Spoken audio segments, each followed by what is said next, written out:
So today's speaker is Professor dasgupta from University of Alabama in Huntsville. Professor Dasgupta actually did his PhD in India from Sahel Institute of Nuclear Physics. I don't know which year, much before I was born. 69. 69. And then he was a professor there. He has been working with, his postdoctoral work was with Prigozhin on non-linear statistical mechanics. Then he had been a visitor to Japan, where he worked with Sato and his group. And today he will talk on the magnetic field structures, the minimum dissipative relaxed states. Well, good afternoon. I first thank Professor Randenbar for inviting me here and giving me a chance to talk before this excellent group, which is very famous, I heard I knew from my stay in the United States. And I thought that I should talk before this group some of the ideas I was struggling with and get your feedback. And so this is the title of my talk is Minimum Dissipative Redox States Applied to Magnetic Field Structures of Laboratory Plasma and Solar Corona. I think I have written the first Nordica and that correctly. Did I? Yes. Okay. Okay. Now, the motivation of this talk is some realistic plasma relaxation model for laboratory plasma devices and astrophysical application, including solar coronal arcade structures, which I am coming later. And for laboratory devices, which we applied our theory to first these so-called plasma machines, reversed field pinch, spheromat, tokamak, and field reverse configuration. And I shall illustrate this for reverse field pinch and tokamak, but I do not have the slides for spheromat, which is published in long ago in Physical Review E. And for this arcade structures, which plays an important role in coronal loops, prominences, coronal mass injection, and coronal heating. Well, our main aim was to show that this represents the coronal magnetic field quite nicely. But about the coronal heating and coronal mass ejection, we have some plan which we couldn't implement yet. Now let us start with the self-organization. And although I quoted it from one paper by Hasegawa, continuous system naturally evolving towards states exhibiting some form of order on the long scales. These order states are remarkably robust. Their detailed structure remains relatively invariant across the experimental realization. These preferred states are independent of the way in which the system is formed. But there is no, as shown by my postdoctoral supervisor, Ilya Prigozhin, there is no variation of this, no violation of the second law of thermodynamics. It is ordered, short range disorder in other quantities, overall entropy is assured. And I do not have any chance to talk about the self-organization, which is so beautifully formulated by Prigozhin, that he used to say that supreme example of self-organized structure is the living cell. It's self-organized. Came out like that, and it's a dissipative structure. It is a structure far away from equilibrium. It's dissipative, it's taking out some energy and dissipating something. But those highly beautiful concepts are yet, I wish they could be applied to plasma physics or stellar structure, but nobody has done yet. Somebody in USA told me that why don't you apply this to stellar structure? I said, I cannot do that. I'm not that much qualified. And self-organization in plasma is equivalent to plasma relaxation. Now, the conventional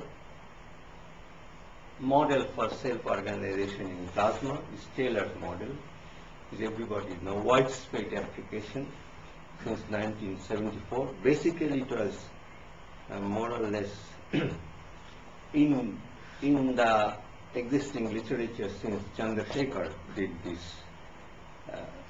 solution of this force equation in 1958. In Taylor model,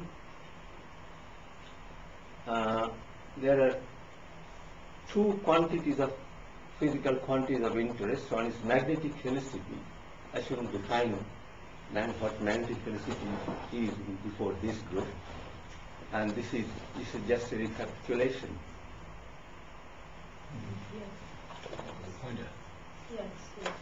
Here. Here. And this, and the magnetic energy. And Taylor's conjecture is that in an ideal plasma, that means with zero resistivity, all these are conserved quantities. But in terms of finite dissipation, slightly resistive plasma, there are selective decay. This magnetic energy decays much faster than the magnetic helicity. So,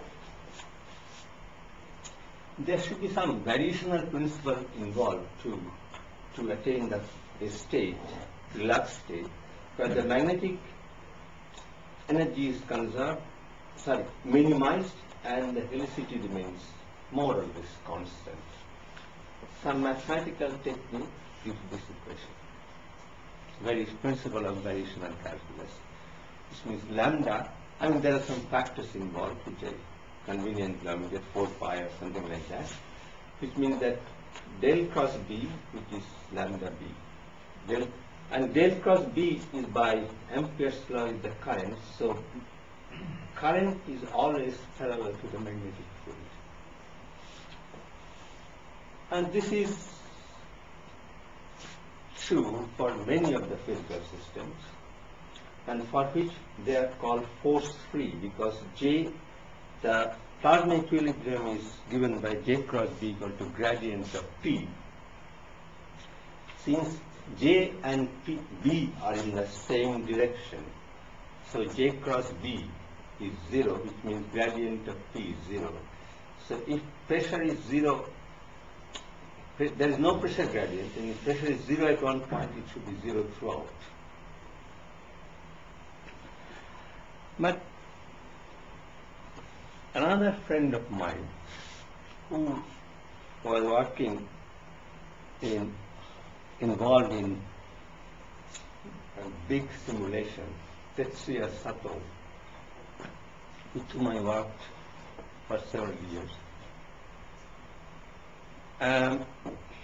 He, from his simulation, detected, I didn't quote his works here, that not all the states are force-free. From MHD simulation, one can get some states which have a finite perpendicular component of current, which means J cross B is not equal to 0. And there are few other drawbacks of the Taylor's model. The pressure at the boundary is 0, then the pressure is 0 everywhere. The plasma beta is 0. force free implies uniform pressure profile. There is no plasma flow, and the role of dissipation is passive, although it plays a major role in deciding the variational principle. That means deciding the variational principle, and I wanted to say that, well, as is known that the presence of a small amount of resistivity tends to break the flux tubes and get everything mixed. So Taylor's greatest contribution is, although the flux tubes are mixed overall, helicity is a rugged invariant, more or less conserved. And otherwise, before Taylor, Voltaire adopted this principle, and since every flux tube is try to maintain its own identity, so you get this del cross equal to lambda b over every flux tube. And so with this, we thought of, especially inspired by Sato's numerical work, we thought of formulating some, there is another principle, another thing which my Alan Gary in Marshall Space Flight Center in Alabama, he plotted the beta, plasma beta in different parts of the coronal region. And there are some places where this is, I think, height in megameter from the photospheric, etc. height. So there are some regions where plasma beta is quite high. The high plasma beta, low plasma beta is sandwiched between two regions of high plasma beta. And so we now thought of an alternate approach to plasma relaxation based on the great work of my postdoc supervisor, Prigozhin. Of course, this was earlier stated by Onsager in Physical Review 1931. The principle of this print is the principle of minimum entropy production. The steady state of an irreversible process, that is the state in which the thermodynamic variables are, I got it all mixed up, yeah, are independent of time, is characterized by a minimum value of the rate of entropy production. Now, there was, of course, there is a catch in it, in the sense that when Prigozhin formulated this based on Onsager's work, this is a system which is slightly away from the equilibrium. It's not far away from the equilibrium. For the far away from the equilibrium, Prigozhin later formulated the model of dissipating structures, which is rather not exactly this. Now, with this, I think for our case, entropy production, rate of minimum entropy production is equivalent to the rate of minimum dissipation of energy in most cases. And strangely enough, I digged out something 1873 formulated by Rayleigh, called it principle of least dissipation of energy. So the people are thinking about this, and yeah, then Alan Gary, this is quite small, this is quite well-known thing. If you have a network consisting of resistances and voltage, etc., then the current is distributed in such a way that the total ohmic dissipation is minimum. That is equivalent to Kirchhoff law. I mean, Kirchhoff law can be derived from that. I don't know. Alan Gary wanted to make a plot of this, and I took that from him. which actually shows the minimum dissipation of the current for the distributed current. The total ohmic dissipation is minimum. And if you vary what? If you vary the power input, yeah? Yeah, if I vary the current, if I vary the current, then I mean I have the voltage fixed. I am varying the current in different register. The distribution for the current, the ohmic distribution of current for which the total ohmic dissipation is minimum, that is the stable situation. That is the Kirchhoff law. So there is another example. Sorry, but there must be a constraint. Otherwise, you can minimize in setting the currents to zero. Oh, I have a voltage. Constraint. Actually, yeah, you are right. This is an open system. You are supplying energy constantly at a constant rate, pumping energy there. So you assume that there is a constant rate of energy pumped in. Yeah. Power. I mean, There's a certain power pumping. at this steady state, the constant rate of energy is pumped in and that is dissipated in the heat. So I understand. If you keep the power fixed, then Yeah, this comes up. yeah. So V times I is fixed, of course. Yes, Voltage times current is fixed, but V divided by I is minimized. Yeah. Understand that, yeah? yes, yes. And there is another example. Oh, I think I should. Where is my other example? Okay. Here, I give a snapshot of a paper by Chandrasekhar and Voltier, Proceedings of the National Academy of Science, 1922. There he was discussing lots of things, and just in these few lines, he considered a plasma in which there is a certain amount of magnetic energy. Let the plasma be characterized by a certain ohmic resistance. He puts here a different notation. We ask, what is the state of minimum dissipation of magnetic energy by Joule heat? The problem here is the minimization of this, and he gets some question like this. He doesn't say anything about the equation. He only comments the solution of equation 9 includes all force-free field with constant alpha, but the class of solution of the equation 9 is much wider, which we verified this. Actually, we got this like this later. And let me show this another example. Now, what is this?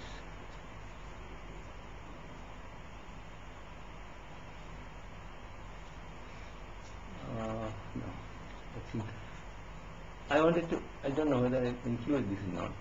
There is another example of minimum dissipation, which is if we have what we read in our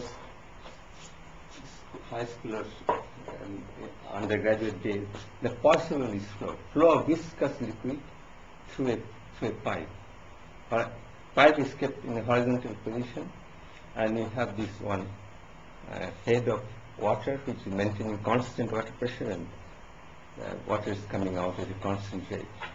There is a velocity profile of this internal flow, and that velocity profile is obtained by total minimum viscous dissipation of the whole system. That, I think I should have included that, but I don't know whether I missed it. That can be proved by one can show that the minimum viscous dissipation gives that profile.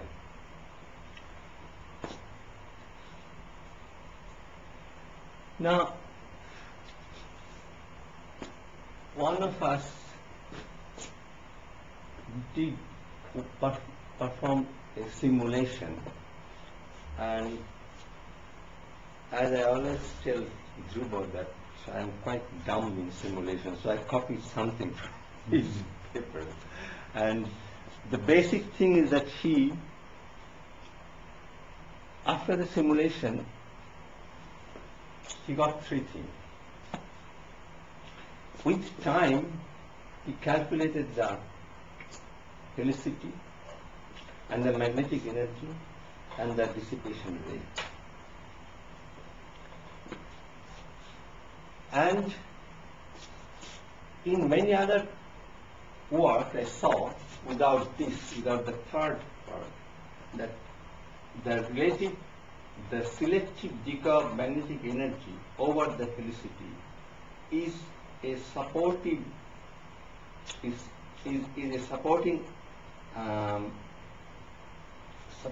supporting argument for Taylor's hypothesis, because in Taylor's theory the helicity is kept conserved, the energy is minimized.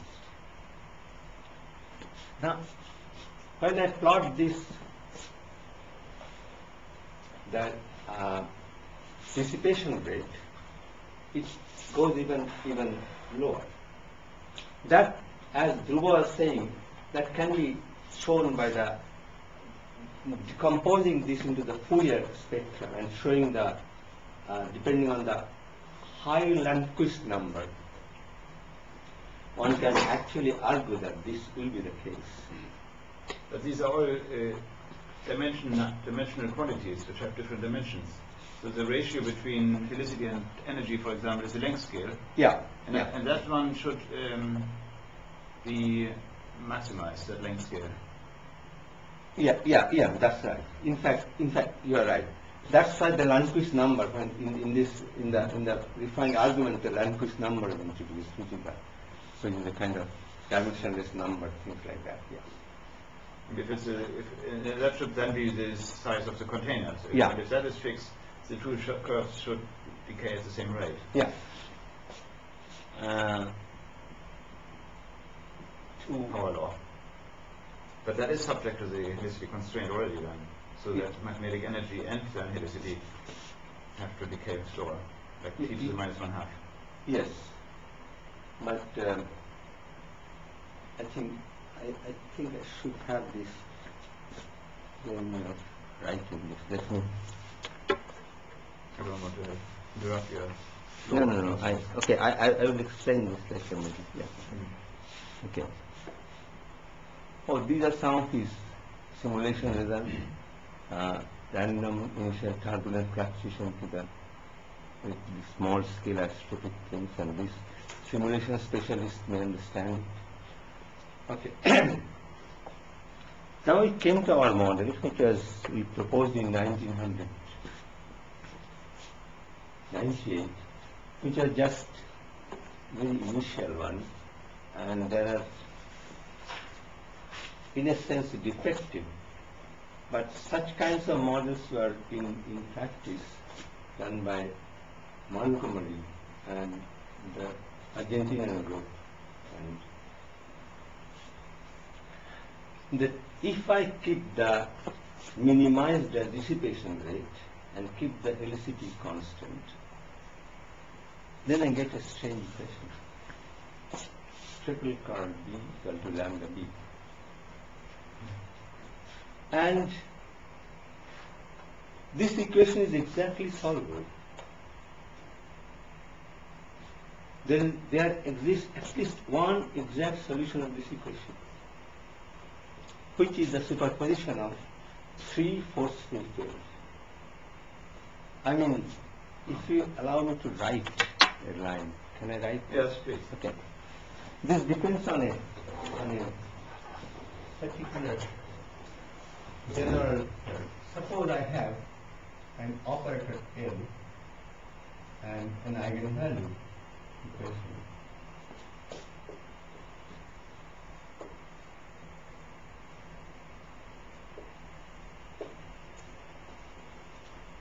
Now I have to solve this equation. This L is a spatial operator.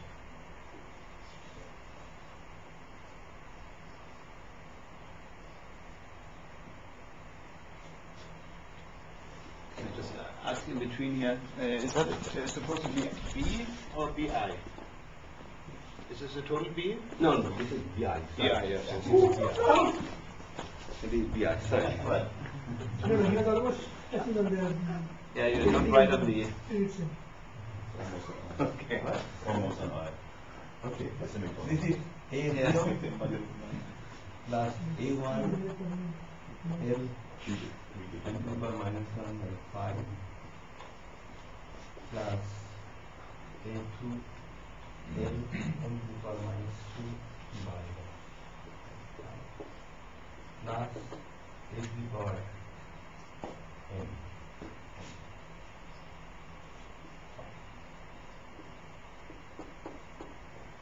Then if the solution is known, this solution is known,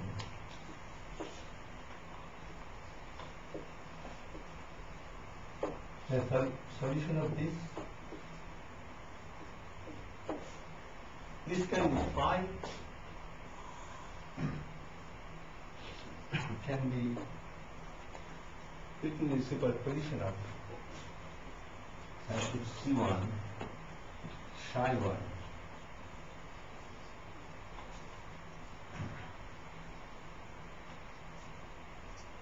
plus C2 psi 2 plus Cl psi n, where psi I L is psi I is lambda I psi I, and lambda i's are the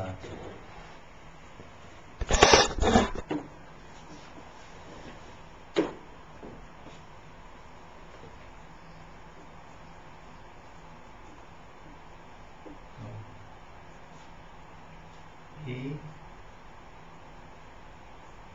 0 lambda n plus A1 lambda n minus 1 plus A2 lambda n minus 2 plus An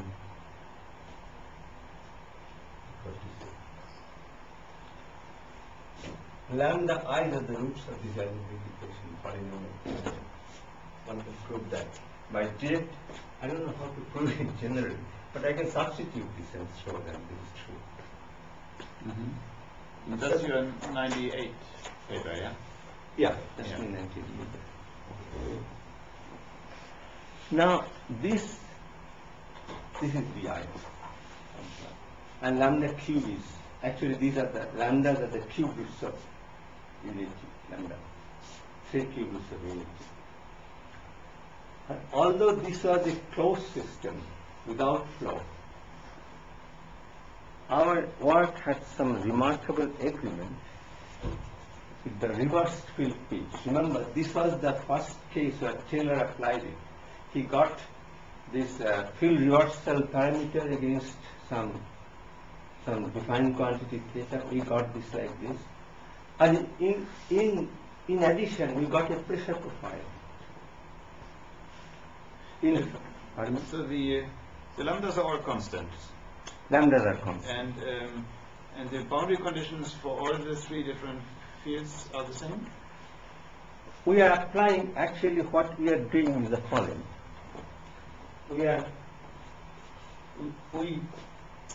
B, total B is sum of 3. I'm using different. See this, consider this C and C different. C1 B1 plus C2 B2 plus C3 B3. Now, we are applying boundary condition on total B. And we have 3 parameters, 3 constants to play with. I see. 3 constants to play with, which gives us some sort of advantage and in some cases some sort of disadvantage. We can put, remember that if we put two of them equal to 0, it becomes a force-free field. That is still a solution of this equation. And so this includes force-free field. And that actually we verified Chandrasekhar's statement that this higher Kerr equation includes the force-free solution, but the solution spectrum is much wider. So these are our 98 paper. And then, these are for some of the things. actually, when this was formulated, I was in Calcutta. We had a tokamak, so we had to somehow relate it to the tokamak group.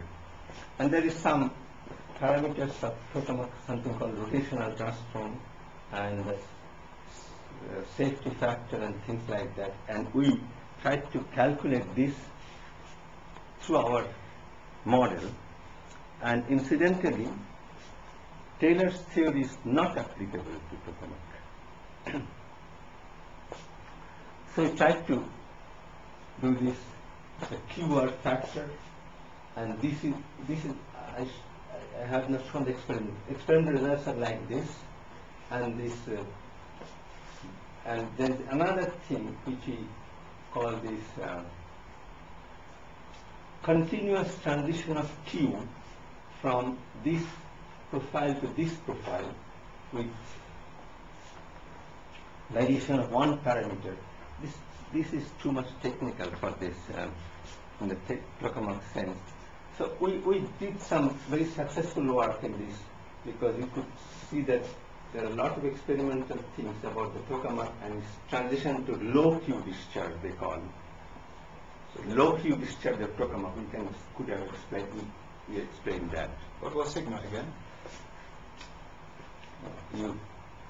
That's a really tough question for me So now. Q was the binding parameter, yeah? Sigma is So the sigma is that one, I see here. current significant. I see, okay, thank you.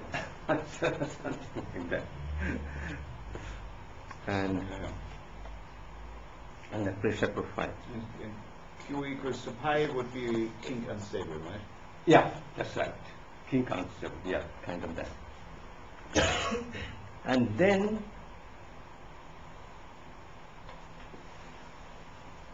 when we moved further, basically at the time I left Calcutta and working in jet propulsion lab for some time on some strange problem, nothing to do with this, related to this. Then we tried to extend this model, the two-field description of plasma, which means that flow gets coupled to the magnetic field. We introduced the concept of generalized helicity. This is actually done by my colleagues and students. I was not present.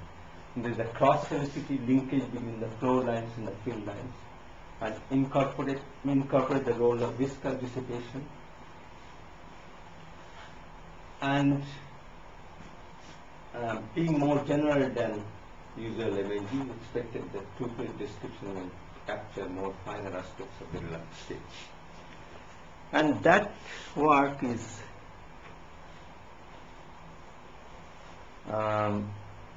basically summarized as the two-field plasma with external drive. The system is no longer a closed system now. Open system with a constant helicity injection.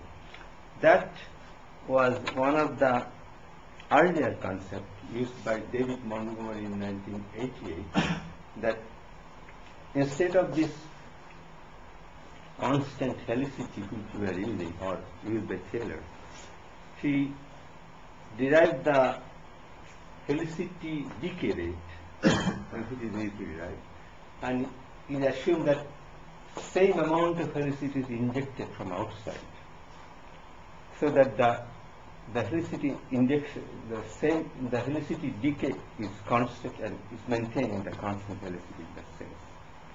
So basically this is an open system, and the associated boundary value problem, which is a little bit tough, they discussed in their paper, we adopted that.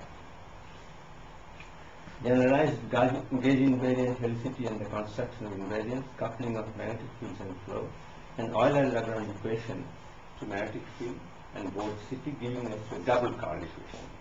Now the solutions are applied to solar arcade structure. That's the basic of what we are going to do.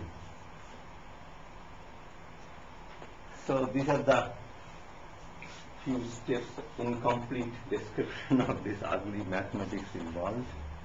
We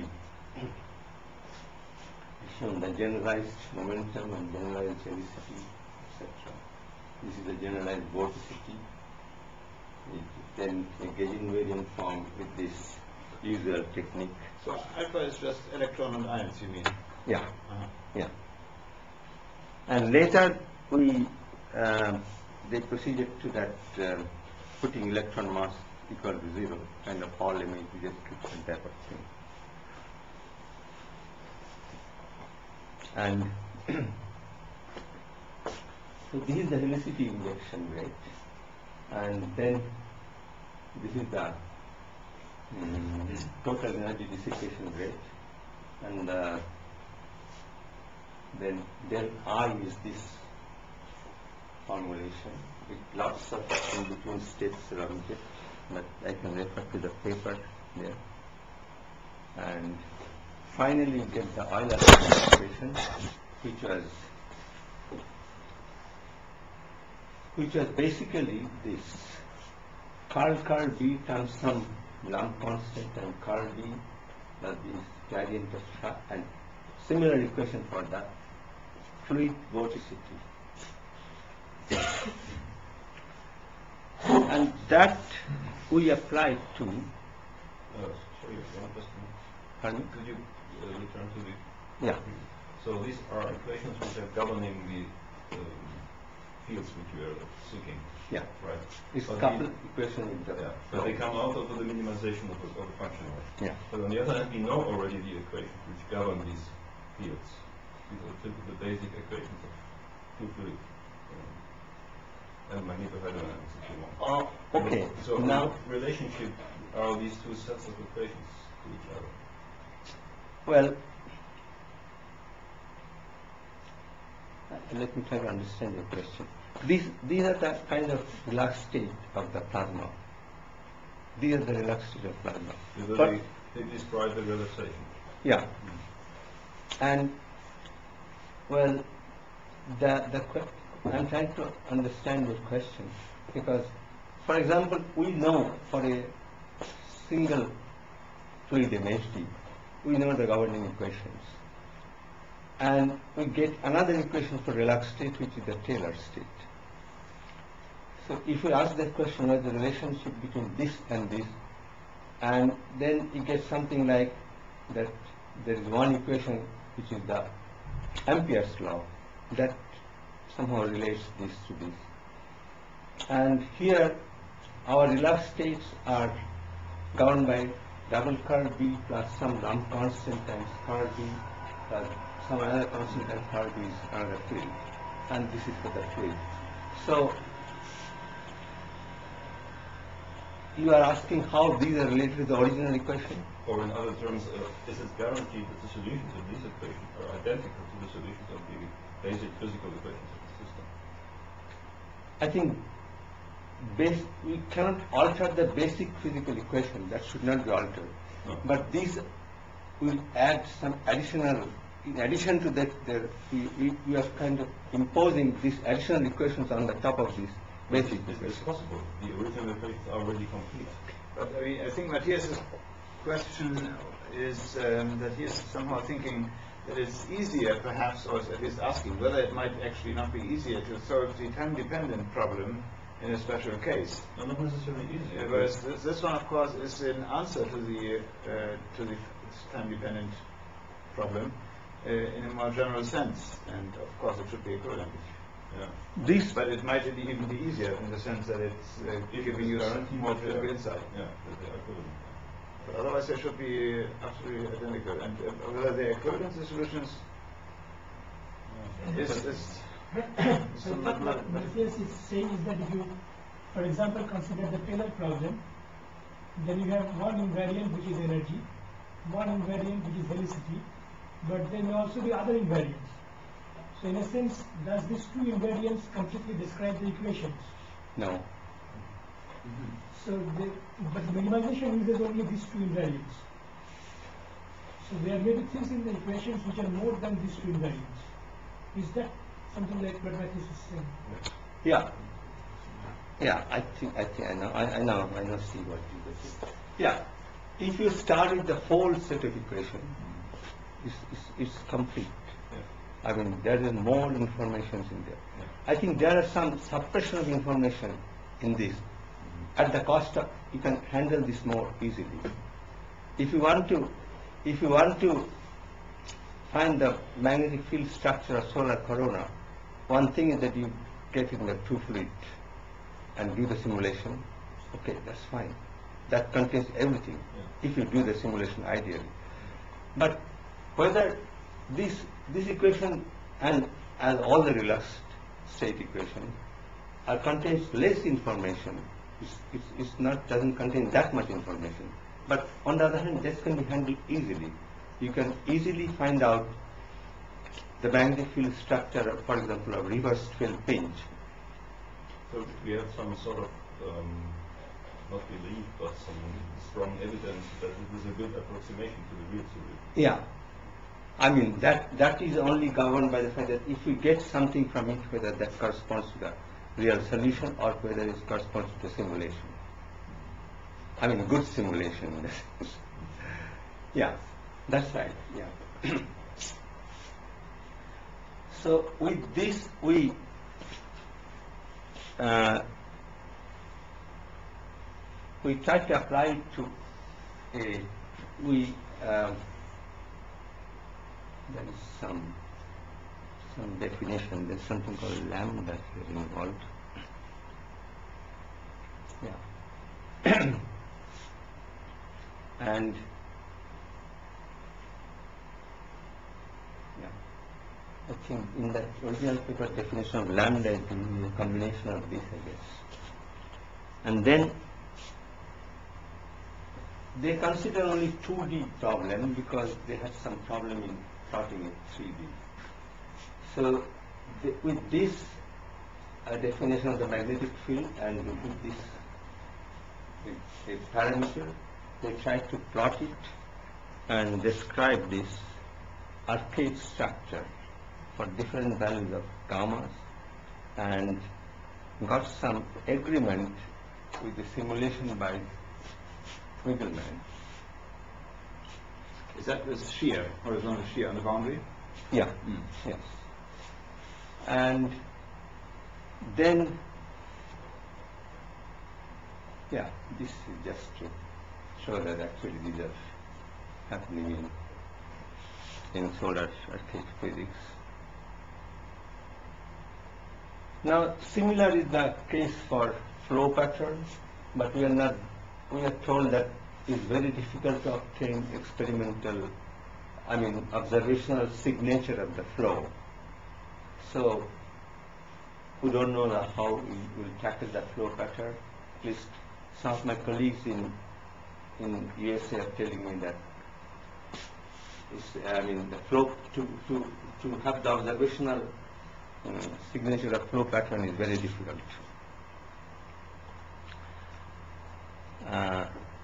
This is a kind of flow pattern. Oh, then comes another aspect of which I am not very familiar, because my colleague Xiang, who took this problem and developed a numerical algorithm of non-force-free extrapolation, and he basically started with this, and I think, okay, let me now bring another sum of my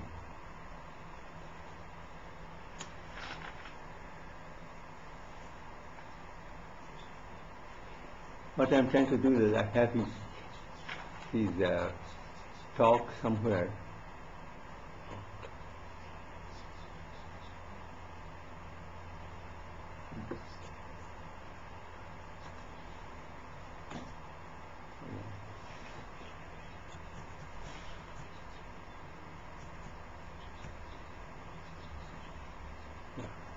I don't know how to make it full page.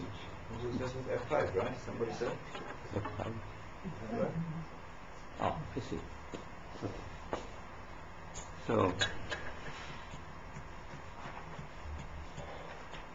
starting with this, he kind of found an inversion technique.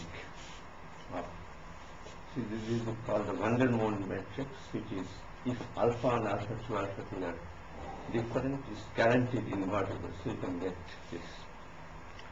And then he went on defining some quantities. And there is a beautiful paper by Shriver. I have always difficulty in pronouncing his name. Schreiber. Schreiber. Yes. Schreiber. He's 2000. Carl Schreiber. Yeah, Carl Schreiber. He has defined lots of quantities, kind of measure between the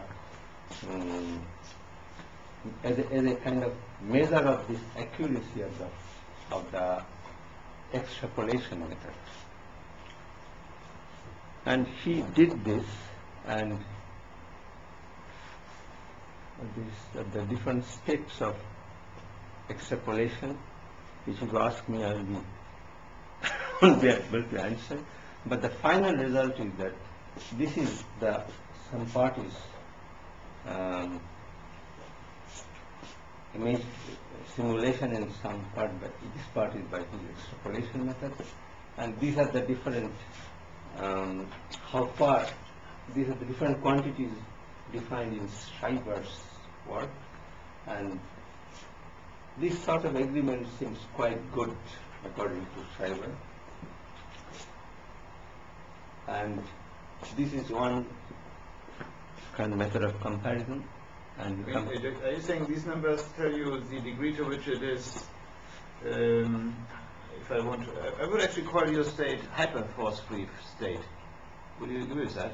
I mean, you call it a non-force-free state, yeah. which is not very clear what it means, but they of course have a very clear meaning, your fields, and I would call them hyperforce-free, in the sense that it's another del squared operator on the left-hand side. Mm-hmm. So it's not J dot B is maximized, but the hypercurrent. Or I mean, if people do a numerical simulation, they use not the dissipation but the hyperdissipation sometimes. And in that sense, the current becomes hypercurrent, not the hypercurrent in the sense of quantum electrodynamics or quantum chromodynamics rather, but in this numerical sense. And so I would call them hyperforce-free fields. But so now the question is, are these numbers an indication that your hyperforce-free state is more closely obeyed than an ordinary force-free state?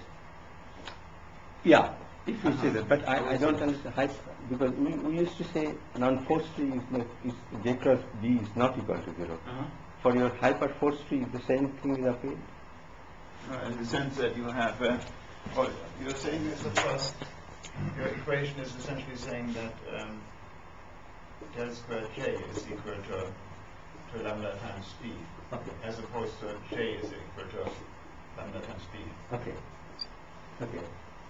And that's what in numerical simulations one might want to call a hypercurrent. Okay. You might want to have a understand. Nevertheless, misleading to speak of force-free, then so these fields are not at all force-free. If you say hyperforce-free, this could be misleading. In some sense, they are still force-free in the sense of okay. Yeah. Okay. I was told that for ideal case, It has to have a name anyway. this should be 1. So these are the kind of deviation from I R. see. Right. This should be 1. But according to him, this is a very good agreement. And these are the deviation from this height. And these are the quantities maximum D and deviation from the actually these are compared with the MHD simulation. And there is another, we took another example for this these are the solar active region. I think being such a they are actually these persons are simulating the solar active region given by this, and they have a 3D MHD simulation, and so our Xiang, my colleague Xiang, is comparing their simulation result with our extrapolation method, and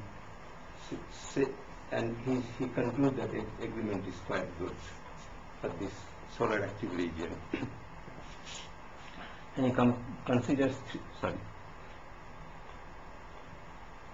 We consider three such regions, and this and another. Oh. So this is my, I go back to my original state.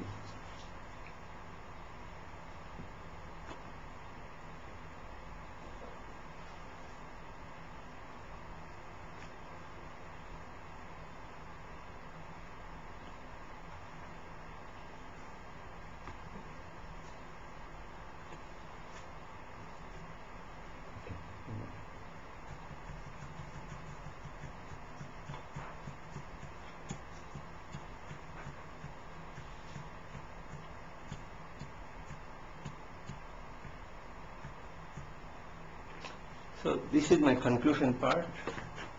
The minimum dissipation rate can be used as a minimizer for plasma relaxation, and the velocity obtained from MDR can be more realistic, non-force field.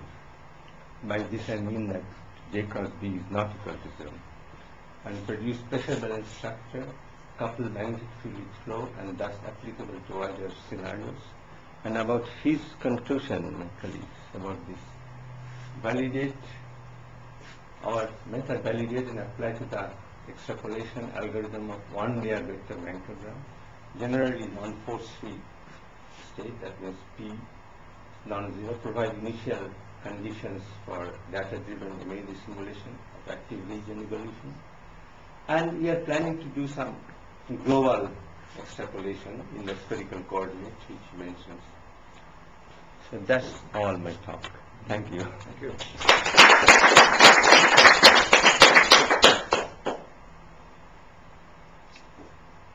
Questions?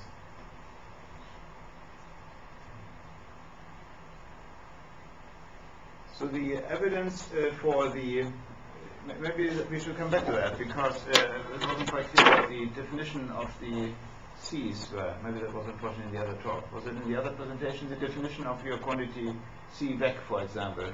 You had C back and you had oh, I C see. back. Okay, let me, I think I should write it. Yes, that's a good idea.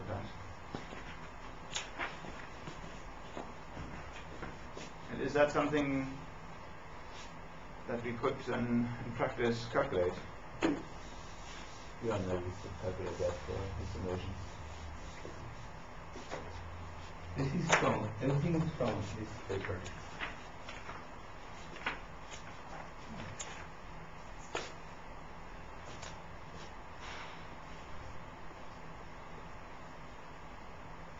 Schreiber's paper, yeah?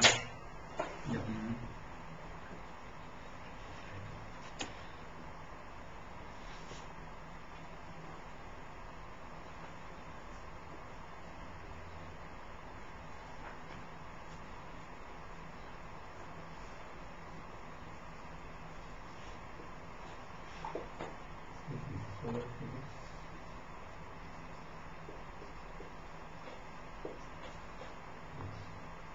Volume is 235.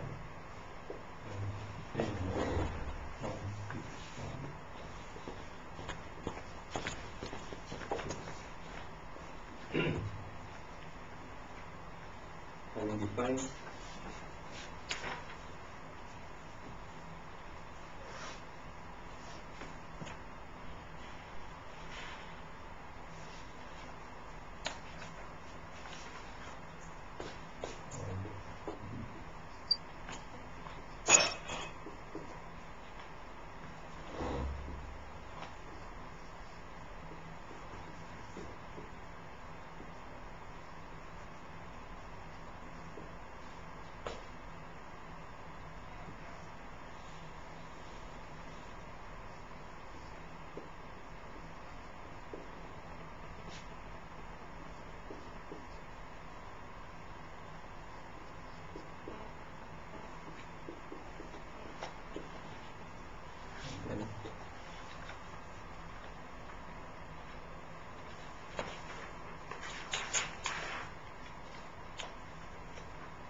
So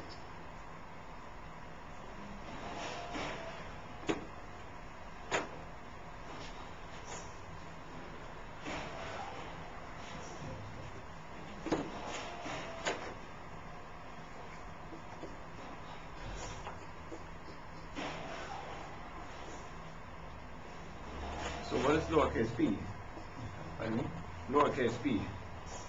I think this is the deviation, I guess. I think one is the magnetic field from the experimental node, and the other is the one you're fitting. It's kind of an error between the two. Yeah, but you are in or space, right? You're not just at the surface. Yes. So then you may not know the field. I don't see this. I'm not. I think We are speculating, right? One of the parameters that What is I said? D. Ah, here it is. Oh, they're even perpendicular to each other. D, the input can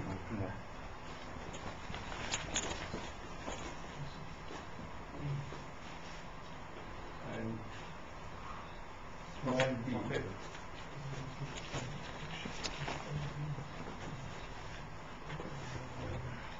There is something called nonlinear force free field.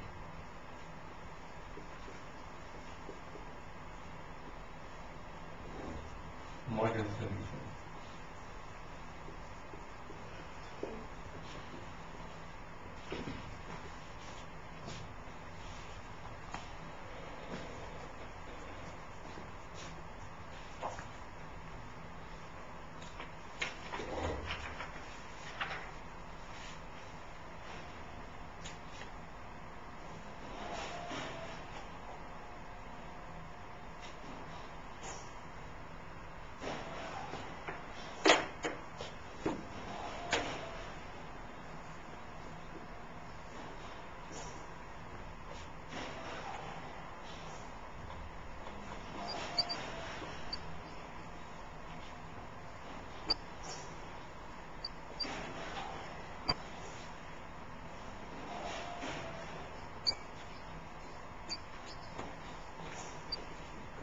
Ah, cookies, great.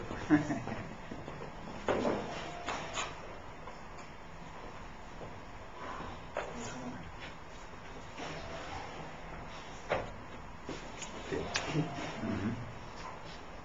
Okay. And I'm not very familiar with this. You need to study that. Maybe you can actually measure that from his simulations. Maybe another question would be, why, I mean, are there physical, I mean, the naive interpretation is that you think in the photosphere, in the corona, the momentum is very small. Yeah. The density is very low. And so it's simply, one really has to have J cross B is equal to 0 of gravity. And gravity plus gravity. So I this mean, is a very clear physical reason. On the other hand, of course, you're right in saying that this is in reality you have really a dynamical state. It's not supposed to be stationary.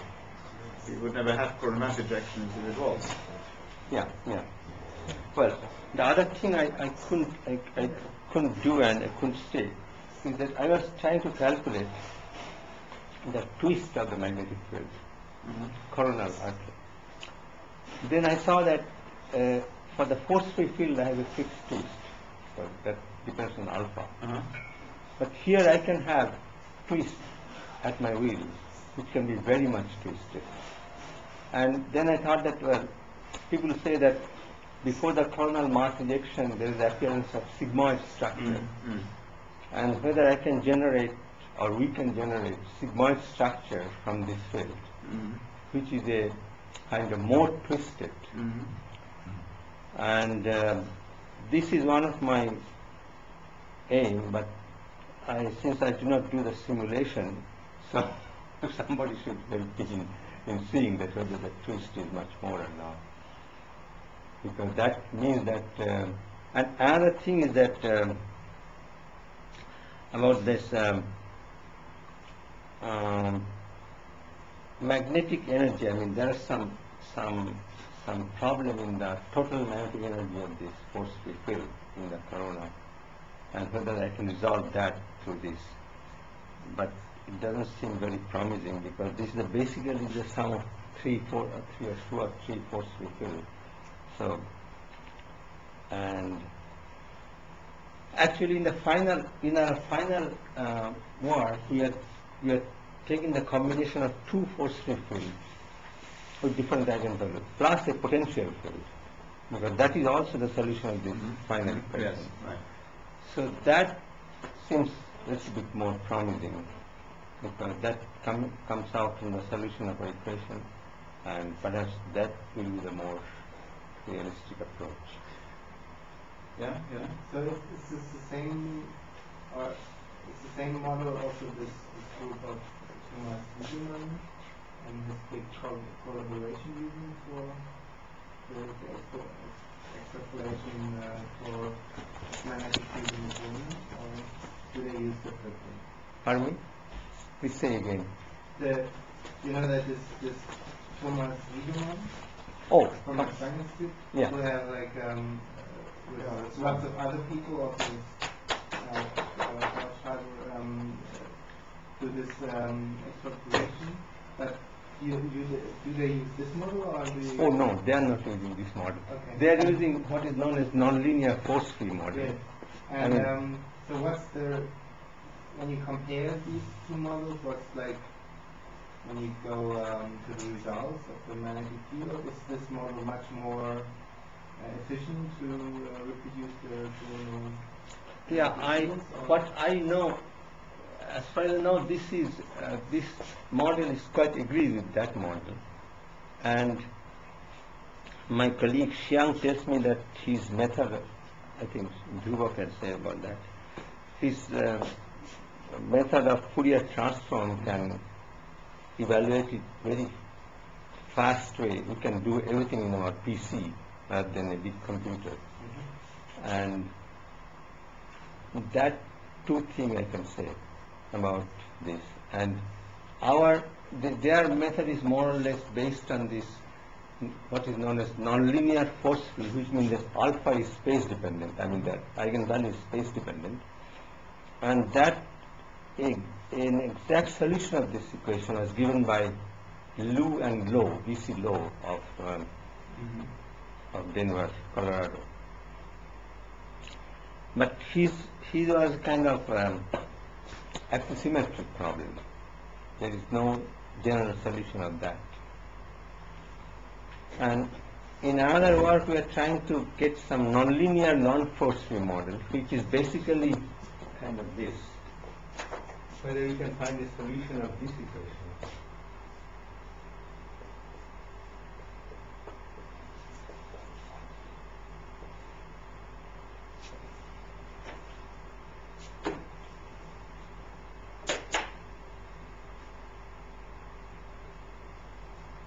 Is lambda as space dependent? That's not your equation, right? No, that's not my equation. I'm trying to see that whether we can solve the equation. But are you thinking that could also be relevant, that equation? Well, I have no clear answer to that. But at this moment, it's kind of mathematical jugglery, because B.C. Low has solved this equation. I see. I mean, he solved this equation and I write it in red. He solved this equation that is because B equal to alpha is a function of times B. He got a solution of this equation. Extending his method, we are trying to solve this equation. Yes. Amazing.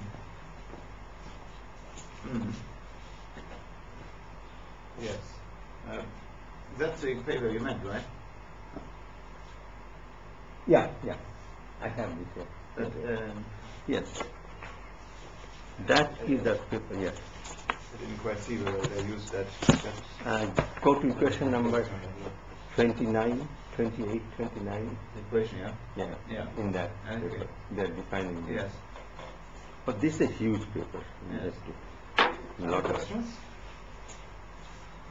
Just a brief one. You say that force-free field doesn't have no pressure? no pressure gradient. Oh, no pressure gradient. Yeah.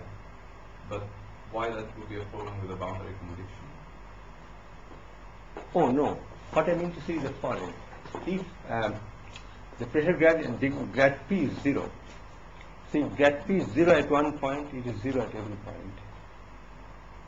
I wanted to say that. And if the pressure is 0 at one point, the pressure is 0 all the time. Oh. All the way, I mean, not all the time.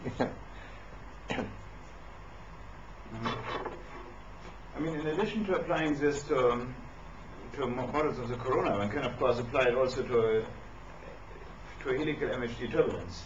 Absolutely. And maybe one can get some clues about the behavior of this thing.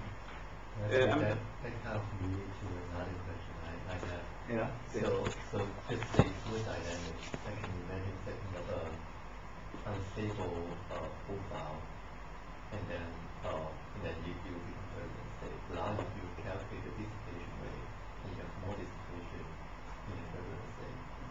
So can you still apply the minimal dissipation principle to the turbulence? And maybe even better so, right? I mean, the question is this time not about about magnetostatic equilibrium, but about driven turbulence. So you have energy input all the time, you have energy loss, and of course helicity loss, everything. And of course then one would think that your method might be even more relevant. In fact, that's one of the reasons I contacted Dhruva, because I do not know simulations, I have to contact them, my colleagues who are doing simulations, or Dhruva or somebody else. Yeah. Actually, And Dhruva is doing something here. we tried some decay problems where we take a superposition of Beltrami fields or force-free fields and start decaying from them. And to see if we can generate a perpendicular component of current. In some cases you can, if the coefficients of the force field, the lambdas are not the same. And particularly you can choose two force free fields in such a way that their superposition actually has J perpendicular to B at an initial state. If you start from such an initial state, then even at very large time the perpendicular component of current is 50% or more. So clearly such a state doesn't decay to a force free state, but remain to what you are calling hyperforce free state. So that's much we have seen. But the thing that is bothering me is that the simulations prove that you can have non-force free states, but they don't prove that in those non-force free states, the quantity that is being minimized is actually the dissipation. Yeah. They don't tell you what quantity we are minimizing to, or they don't say that it's actually obeying curl B is lambda T. When I try to test that, 3 curls, actually 4 curls on my A, doesn't give me good accuracy to check these things. We are starting with A, right? Yeah. So, whether 4 curls of A is parallel to 1 curl of A, then I'm getting lots of noise. So I'm not sure I'm getting the right thing. Maybe Okay, then we should check. Yes. It should of course work. That's good. When you replace this differential formulation of triple curl equal something into an integral by an integral line. So taking the line integral over a closed line over both sides, and then you get rid of one curl. Okay. You just move the curve to the other side, of course. Integration is smoothing. Yes, so one integral of, so curl B will be J. So integral of J will be something like flux of B. So now we will go one step further, right? So 2 curls and then integral of that. Okay, I think that's a good idea. I can try that. So it actually means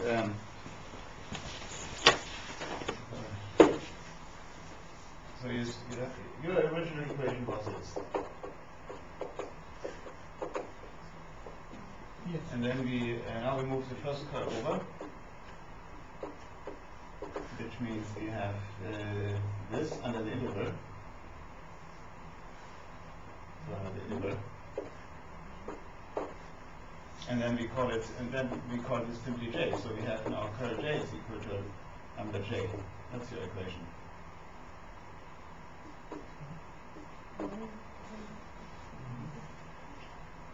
Did I do something wrong?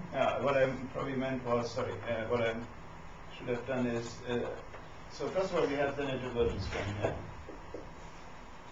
And now what I should do is I multiply by, so again I have a divergence term.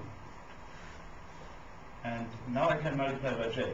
So now I have J dot curl J is equal to G square. 0, because this gives 0. But there is also lambda J. So that just gives just square. What is squared? We have lambda Oh, J that's minus. no, what I see. But I Yeah, right. What I meant. Yes, sorry. Still right. Yes, of course. But that's just the. So instead of a regular current unicity, we are talking about a hypercurrent unicity.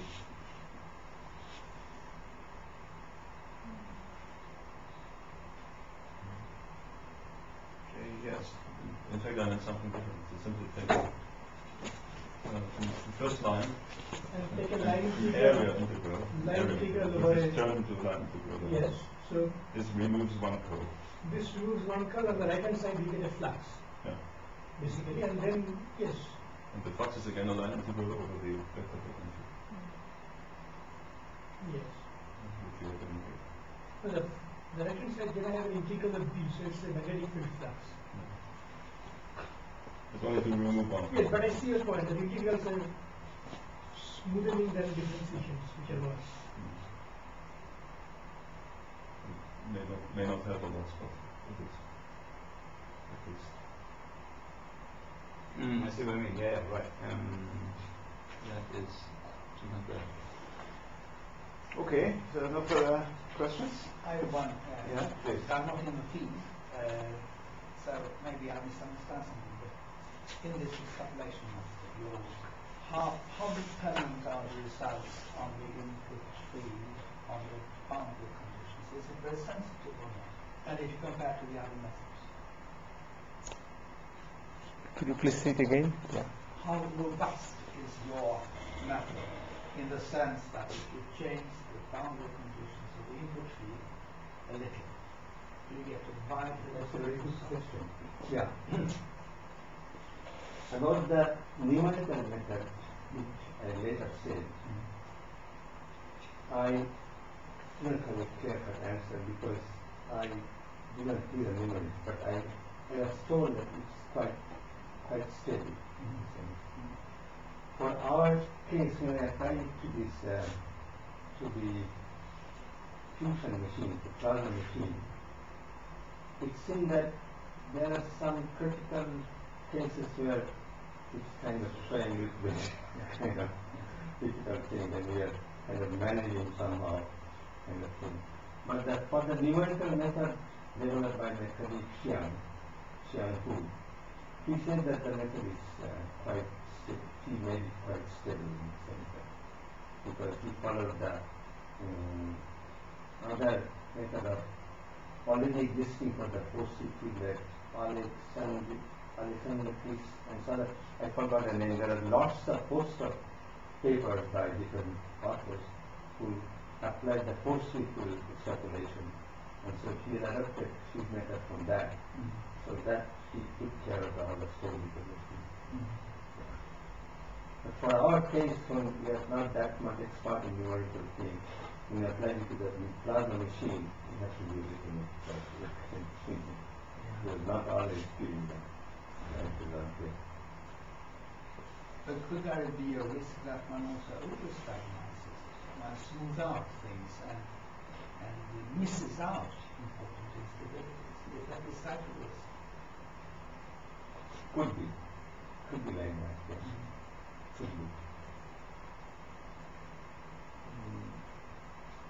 be. Yeah. For example, in the experiment problem, which we did for the fusion machine, we actually are not finding a proper boundary condition to deal with it. But although there's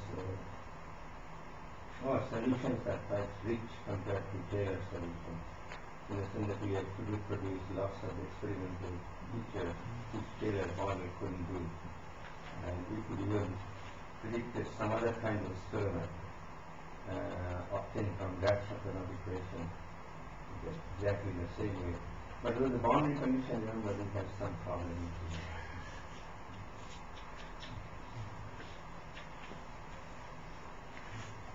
Okay, so thanks very much for this inspiring news and reporting as well. So thanks again. I'm honored.